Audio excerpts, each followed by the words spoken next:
Hi guys, welcome back to another video. तो इस video में मैं गौतम बुद्ध की ड्राइंग करने वाला हूँ। बाकी तुम देख ही सकते हो ड्राइंग कितनी कंप्लीट हो चुकी है। और इस वीडियो में मैं इस ड्राइंग को इतना कंप्लीट करने वाला हूँ जिसके लिए मैं 24 शेड वाले ऑयल पिस्टल का यूज़ कर रहा हूँ। तो सबसे पहले मैं तुम्हें ये बता देता हूँ कि मैंने फेस में कलर करने के लिए किन किन कलर का यूज़ किया है, जिससे कि तुम्हें ज़्यादा कन्फ्यूज़न ना हो।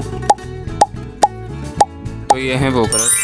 इस ड्राइंग को कंप्लीट करने के लिए मोस्टली मैंने इन्हीं कलर का यूज़ किया है। तो सबसे पहले मैं ऑयल पिस्टल को शार्प कर लूँगा, जिससे कि छोटे छोटे एरिया में भी शेडिंग अच्छे से हो पाए। और तुम्हें भी ऑयल पिस्टल को शार्प करके ही यूज़ करना है। लार्ज एरिया के लिए तो बिना शार्प करे भी यूज़ कर सकते हो, पर छोटे एरिया के लिए हमेशा शार्प करके यूज़ करना है। और जिसे भी इस ड्राइंग की आउटलाइन करनी है, तो इससे पहले मैंने आउटलाइन की वीडियो भी मैंने अपलोड कर दी है, तुम वहाँ से देख के आउटलाइन कर सकते हो। तो अभी ड्राइंग स्टार्ट करते हैं। तो सबसे पहले मैं इरेजर से आउटलाइन को थोड़ा इरेज कर लूँगा, जिससे कलर के साथ ग्रेफाइट मर्ज ना हो। देन आउटलाइन को इरेज करने के बाद हम कलरिंग करना स्टार्ट करेंगे। तो अभी मैं फर्स्ट लेयर ब्राउन कलर से कर रहा हूँ। देन अभी तुम देखो मैं किस तरह से कर रहा हूँ, और अभी तुम वीडियो एंजॉय करो।